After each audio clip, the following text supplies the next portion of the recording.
And then I did something I didn't even see coming. I leaned in and kissed his cheek. Just a light touch. It wasn't love. It wasn't lust. It was more like a quiet thank you for reminding me I could still feel something. That night, the sky just opened up. One of those sudden summer storms, heavy, like even the clouds had secrets they wanted to wash away. I stood under the awning of a corner store, clutching a thin jacket, hands shaking. My scooter had died in a narrow alley, and my phone was dead too. No taxis, no one nearby I could call. Just the cold rain, and this hollowness I couldn't shake. It was our 10th wedding anniversary. Eric, my husband, forgot. He messaged earlier, real quick. Dinner with my boss tonight. Don't wait up. I just texted back, okay, but my eyes stung. 10 years of marriage, and even a bouquet didn't feel necessary anymore. I didn't blame him, but I was tired. I was fumbling with my phone, trying to find a place to charge it, when a gray umbrella stopped in front of me. Need a hand? I looked up. A man I'd never seen. Tall, neat, warm eyes, a soft smile. Not movie star handsome, but something about him felt safe. Like the kind of man you just want to tell your story to. I shook my head. I'm fine. He didn't leave, just stood there, holding the umbrella over me, quiet. Rain's not letting up anytime soon. Want a ride? I meant to say no, but then I nodded. I don't even know why. We didn't talk much in the car.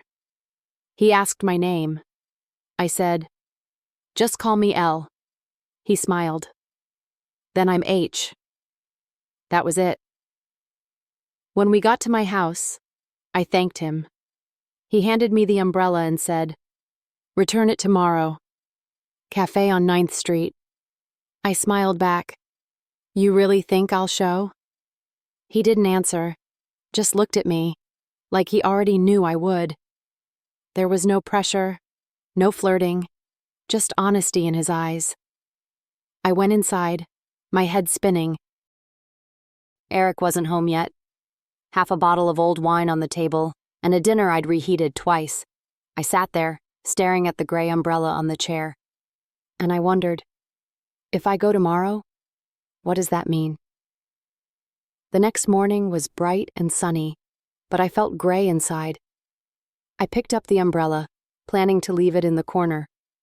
But this little voice whispered, "It's just returning an umbrella. That's not wrong, right?" 9:15 a.m. I walked into the cafe on 9th. The smell of espresso, soft lighting, a little jazz playing. He was already there. Same white shirt, same unhurried smile. And the way he looked at me, it was like he'd always known I'd come. "You actually showed up." "Just returning the umbrella." "I know, but thank you." We sat quietly for a bit. No awkwardness, just this strange kind of calm, like we'd done it 100 times before. "Are you okay?"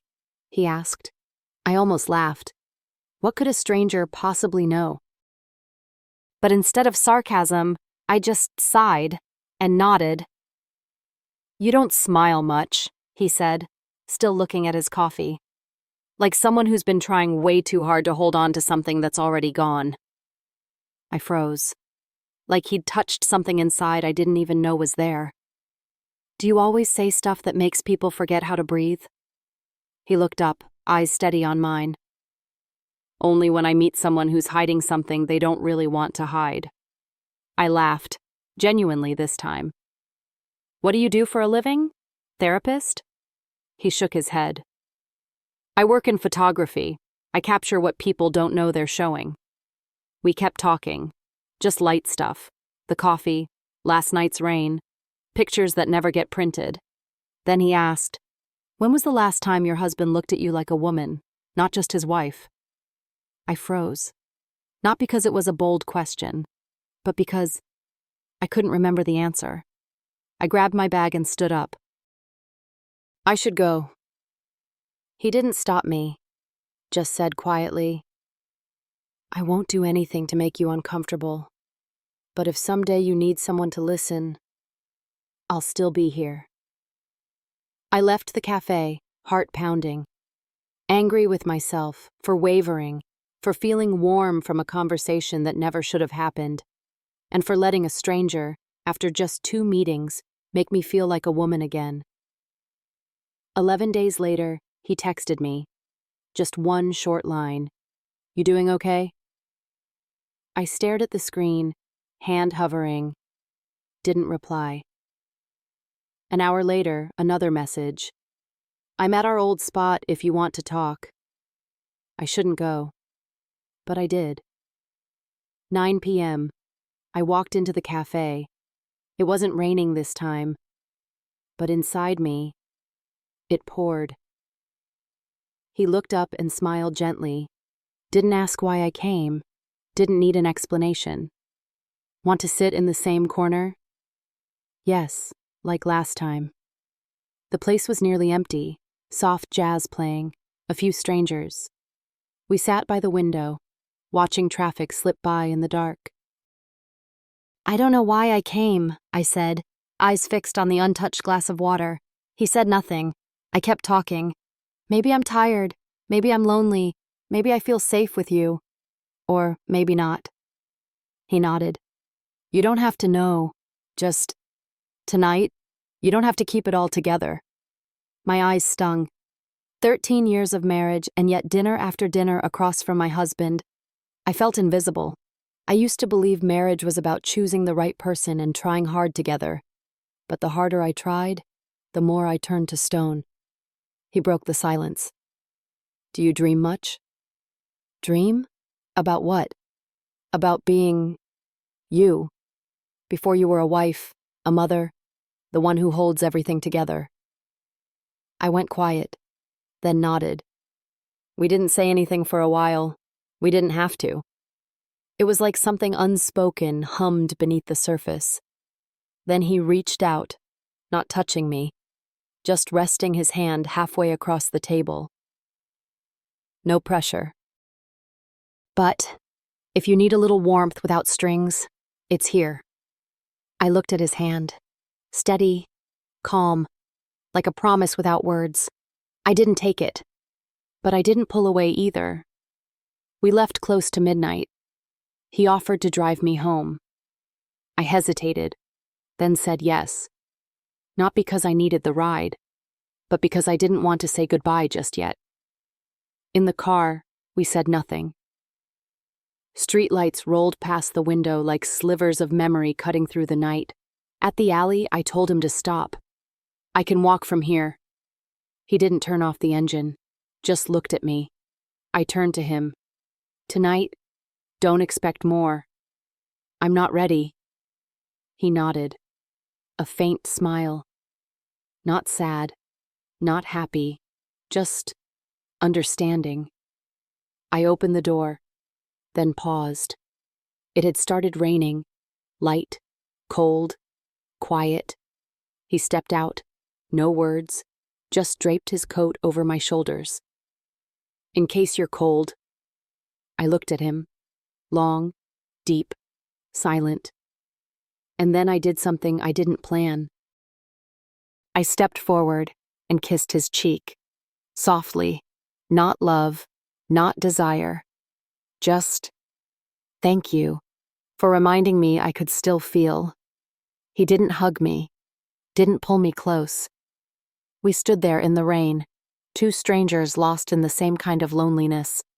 Finally, I said, I should go. He nodded, voice low.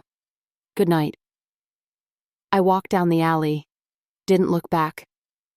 The rain kept falling, cold, but my heart felt strangely calm.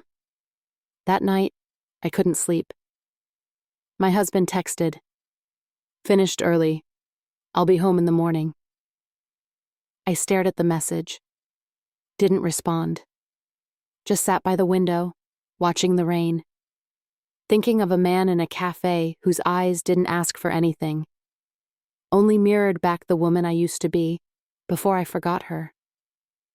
I answered softly, "Bookstore."